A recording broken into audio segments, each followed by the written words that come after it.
여러분 그 주보 간지에 요한계시록의 구조라는 제가 자료를 드렸습니다. 이거 그냥 아무것도 아닌 게 아니고요. 제가 한 거의 지금 4년, 5년 정도 요한계시록을 집중적으로 연구하고 설교하면서 요한계시록을 여러분이 더 잘 이해할 수 있도록 하기 위해서 뼈대만 거기다 써놓은 거예요. 그러니까 이거 어디서 책에서 구할 수 있는 것도 아니고 살 수 있는 것도 아니고 그야말로 계시록의 엑기스를 거기다 기록해 놓은 거니까요.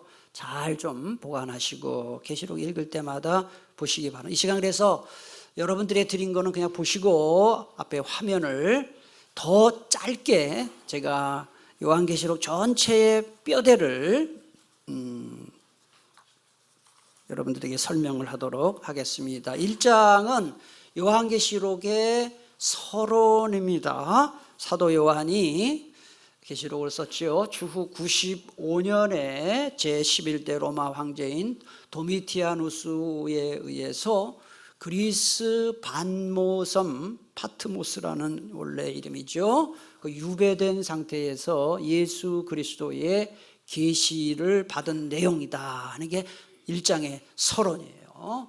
그 다음에 2장과 3장에는 소아시아 7교회에 주신 예수 그리스도의 계시입니다. 지금의 튀르키예 나라죠. 튀르키예에 있는 나라의 그 지역입니다. 그래서 2장에는 4교회 에베소, 서머나, 버가모, 두아디라에서 모두 4교회 주신 말씀, 그 다음에 3장에는 3교회 사대 필라델피아 라오디게아에 주신 말씀이에요. 그래서 7교회 이름을 다 외웠어요. 앞자만 읽겠습니다. 에서보두 사빌라 이렇게 나와요.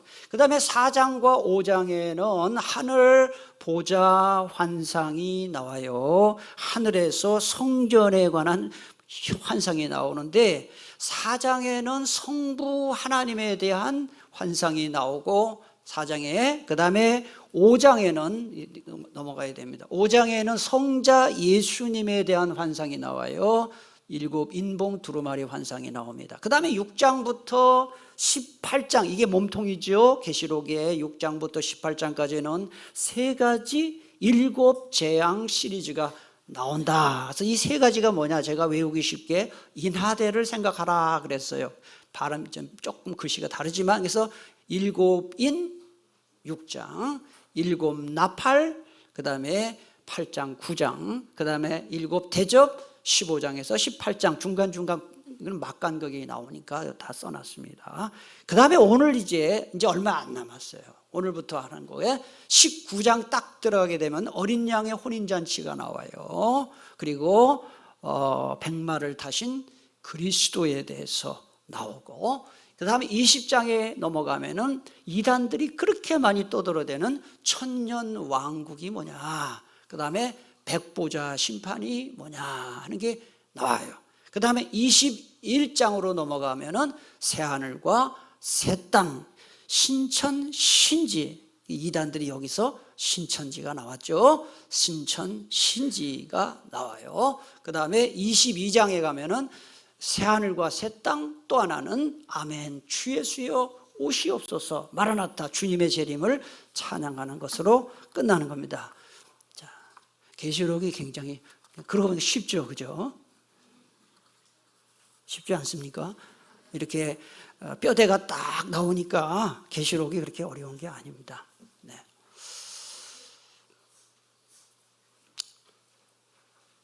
살인범이나 그 다음에 성폭력범이나 그 다음에 독재자들 그리고 부정부패 사범 또는 간첩 이런 사람들이 경찰에 체포돼서 재판을 받게 될 때 많은 국민들이 박수를 치면서 환호합니다. 제1차 세계대전과 제2차 세계대전이 끝났을 때 그 전쟁을 일으킨, 그래서 많은 사람을 죽거나 고통을 준 소위 말하는 전쟁 범죄자들이 국제법에 따라서 전범회의에 회부되었을 때도 수많은 세계 사람들이 박수를 쳤습니다. 1909년 중국 하얼빈역에서 일본의 이토 히로부미를 저격한 안중근 의사는 대한민국 모든 국민들에게 존경받는 분입니다. 이순신 장군이나 세종대왕에 이어서 안중근 의사는 항상 대한민국 국민들이 존경하는 사람에 들어갑니다. 왜 그렇습니까? 그 이토 히로부미라는 이 사람은 조선의 을사늑약을 체결하도록 강요한 사람이고, 또 헤이그 특사 사건을 빌미로 고종을 퇴위시켜서 조선을 일본의 식민지로 만드는 데 앞장선 민족의 원흉이기 때문에 그렇습니다. 자, 이 모든 것 우리가 종합해 볼 때 사람들의 마음속에는 어떤 마음을 갖고 있느냐? 범죄자들을 처벌을 해야 되고 사회 정의를 바로 세워야 된다는 마음이 모든 사람들의 마음속에 있습니다. 요한계시록 19장 1절부터 8절까지에는 할렐루야 합창이 나오는데, 이 할렐루야 합창은 지금까지 제가 말씀드린 바로 이 정의와 공정의 집행과 깊은 관계가 있습니다.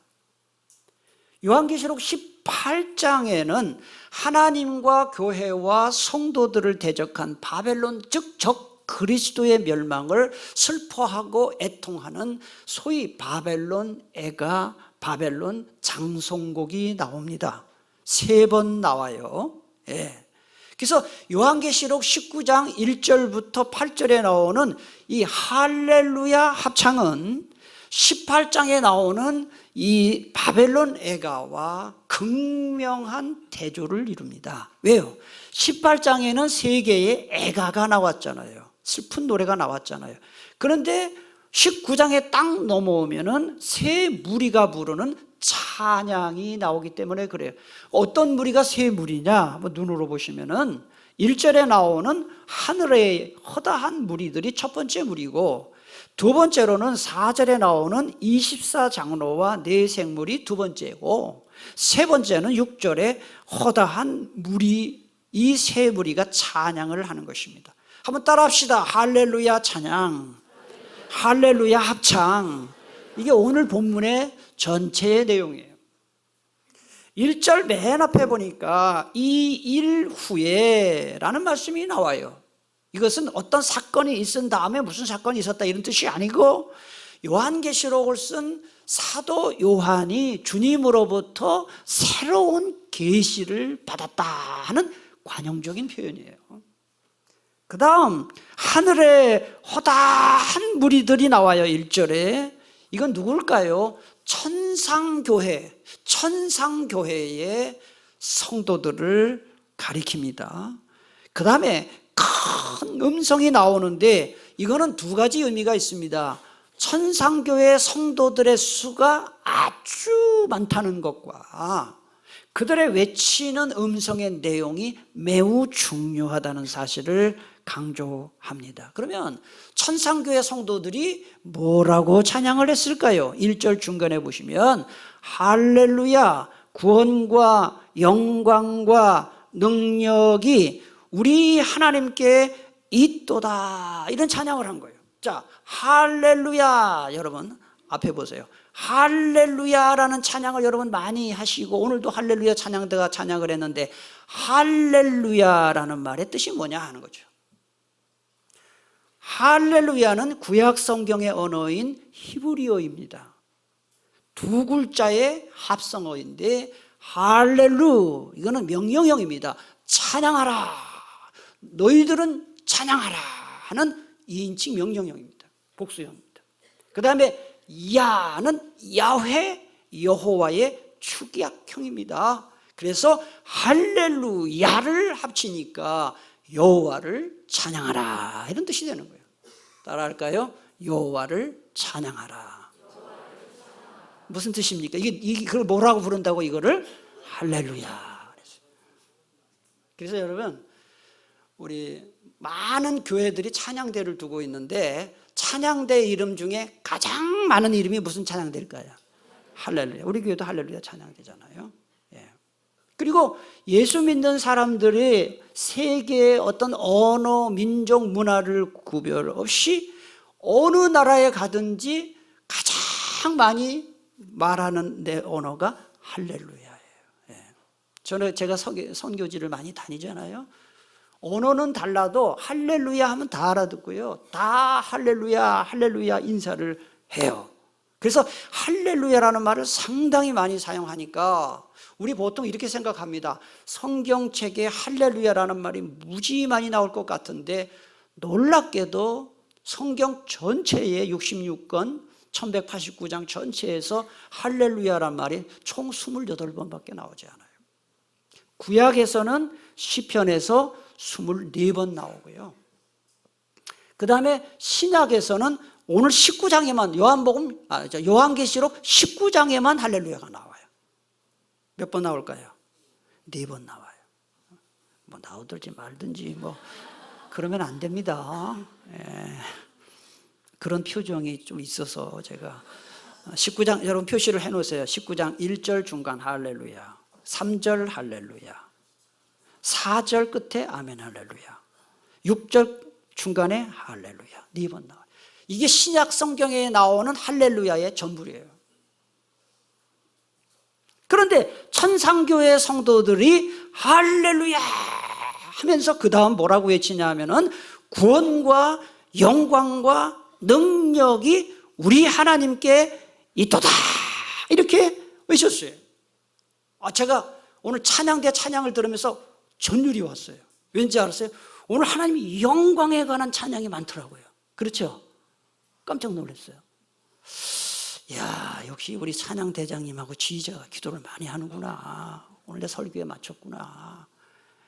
하나님의 영광, 물론 창조주 하나님에 대해서 찬양한 것이지만은, 그래서 오늘 이 천상교회 성도들이 할렐루야 하면서 외친 것이 바로 구원과 영광과 능력이 우리 하나님께 있도다라고 첫 번째 찬양을 불렀습니다. 하나님이 성도들을 적 그리스도의 이 핍박 가운데 구원하심으로써 당신의 능력을 보여주시고 영광을 받으셨음을 찬양한 거예요. 이게 바로 천상교회 성도들의 찬양이에요.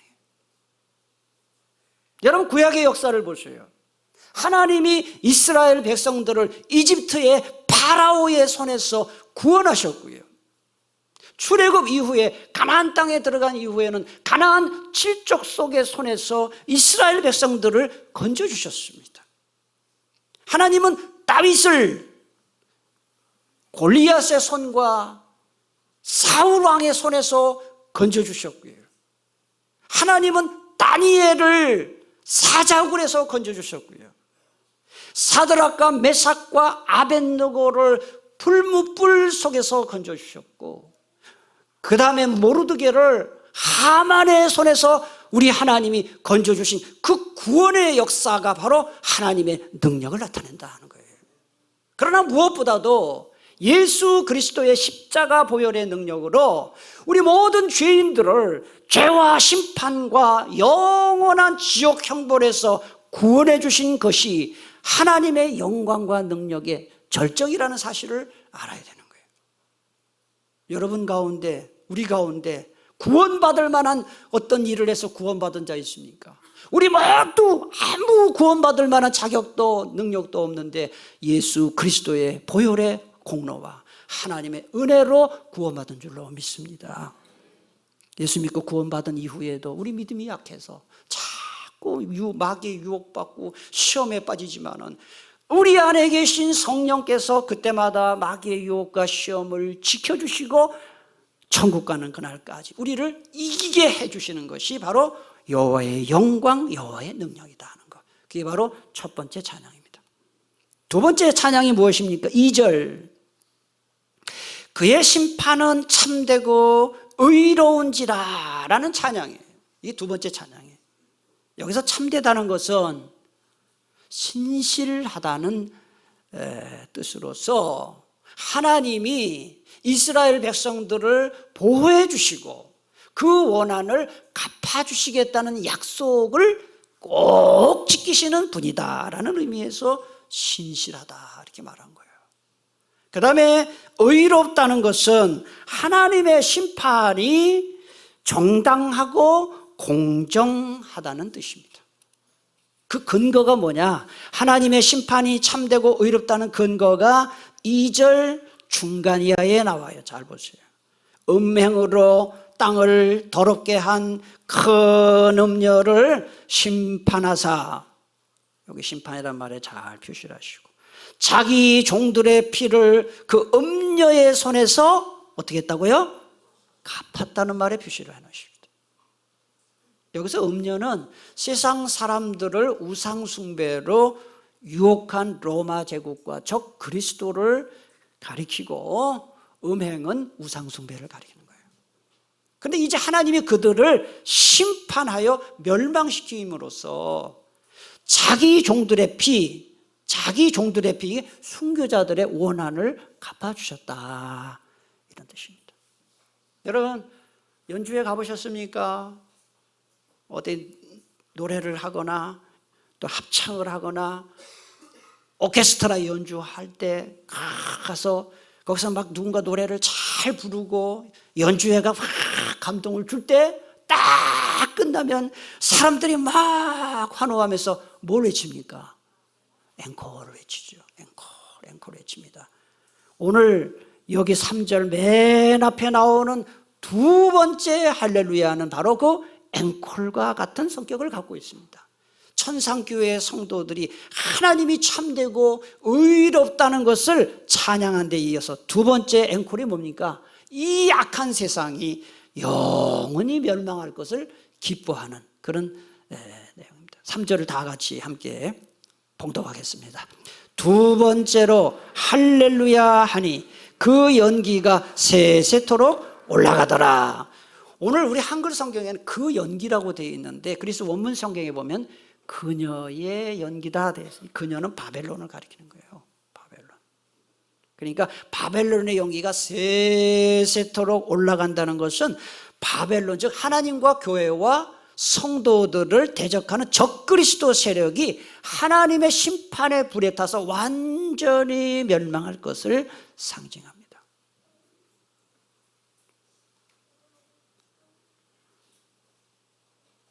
여러분, 하나님 대적하고요, 교회와 그리스도인들을 조롱하고 핍박하는 적그리스도 세력들은 지금도 이 사회에서 활개치고 있습니다. 특별히 검사, 판사, 변호사로 구성된 이 사법부는 그 누구보다도 앞장서서 사회 정의와 공의를 세워야 할 기관인데, 아이러니하게도 사법부만큼 사람들을 억울하게 만들고 피해자들의 마음속에 한을 주고 분노를 일으키는 기관이 없는 것 같아요. 왜 그렇습니까? 사법부가, 법원이, 검찰이 권력의 시녀가 되고 돈 많은 사람들을 우대하는 일들이 너무 다반사로 일어나기 때문에 그래요. 오죽하면 우리 사회에 이런 말이 있겠어요. 유전무죄, 무전유죄라는 말이 있습니다. 돈 있으면 죄가 없고 돈 없으면 죄가 있다. 얼마나 돈이 재판에 영향을 주면 이런 말이 있겠습니까?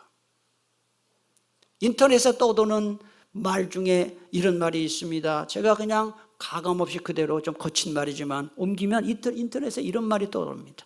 없는 놈이 사람을 죽이면 살인, 있는 놈이 사람을 죽이면 정당방위, 없는 놈이 여자를 건들면 일방적 강간, 있는 놈이 여자를 건들면 쌍방위 동의한 화간, 없는 놈이 농성하면 불법 점유에 의한 형사처벌, 있는 놈이 농성하면 소유권 행사에 당연한 권리. 지금 우리 사회는 죄를 짓는 게 아니라 만드는 거지라는 말이에요. 여러분, 이 말이요, 게시판에서 왜 삭제되지 않고 계속 돌아다니고 재유포되고 뭘 보여줍니까? 사람들이 이 말에 공감한다는 거예요. 우리 사회는 너무 불공정하다. 우리 법원, 이 세상이 너무너무 불의하다는 것을 증명하는 겁니다. 지난 주간에 5월 31일인가요? 제22대 국회가 개원되었습니다. 그런데 제21대 국회도 그렇고 20대 국회도 그렇고 국회가 계속해서 단골 메뉴처럼 올리는 법안이 있습니다. 그게 뭐냐면 특검입니다. 특검. 특검이 뭡니까? 특별검사제도입니다.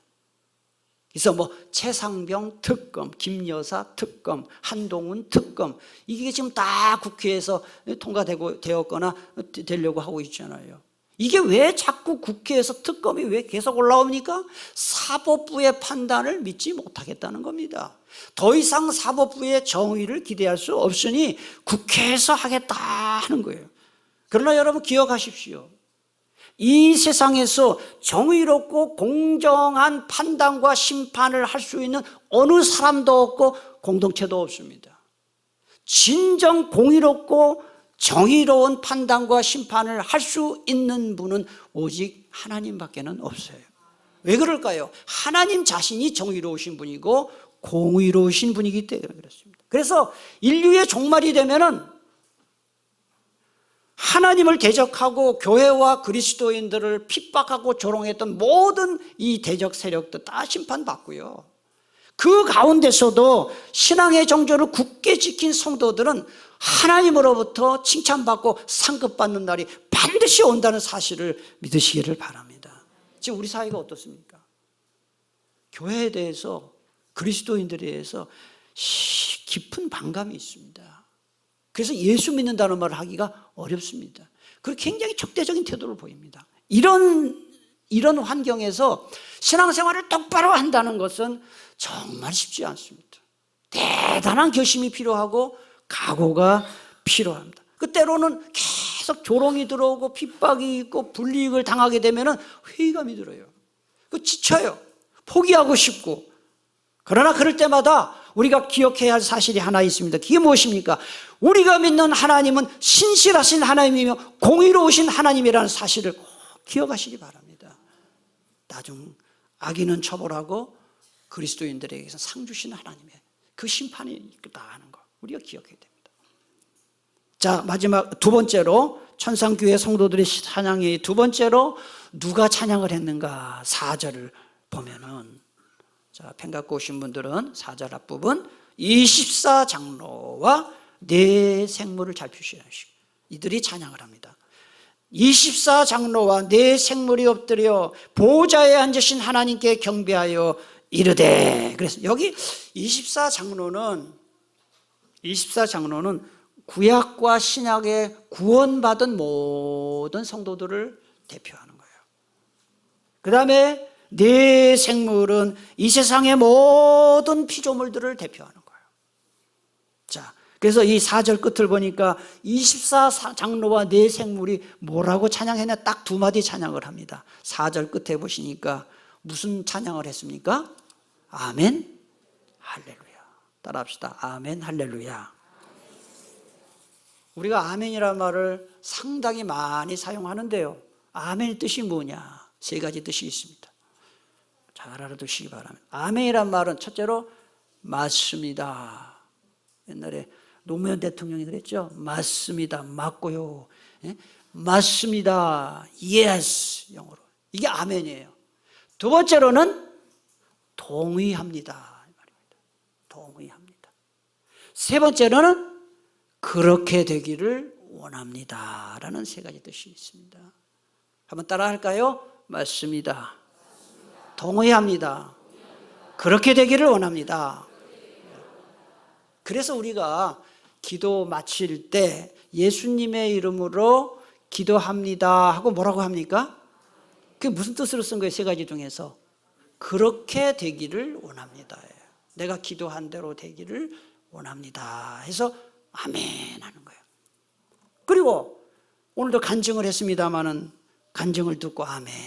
또 누가 찬양을 할 때 감동이 될 때 아멘. 설교 말씀에 은혜 받을 때 아멘. 이거는 무슨 뜻입니까? 맞습니다. 동의합니다. 이런 뜻이에요. 이 아멘의 뜻은 세 가지다. 자, 화면 안 보고 하겠습니다. 첫째로 맞습니다. 두 번째 동의합니다. 세 번째 그렇게 되기를 원합니다. 지금은 잘 외우셨는데 끝까지 잘 외우시기 바랍니다. 그래서 믿음 좋은 사람들은 아멘, 할렐루야 이런 말을 많이 하는 거죠. 예. 자, 이제 마지막으로 24장로와 네 생물의 찬양에 이어서 하늘 보좌에서 음성이 들려왔어요. 5절입니다. 5절. 우리 다 같이 봉독합니다. 보좌에서 음성이 나서 이르시되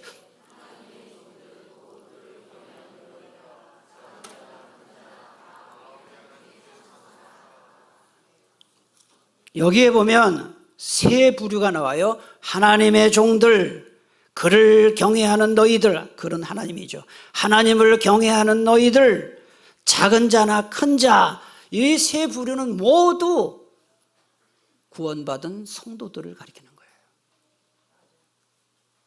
그러니까 이게 지금 5절은 무슨 얘기인지 아세요?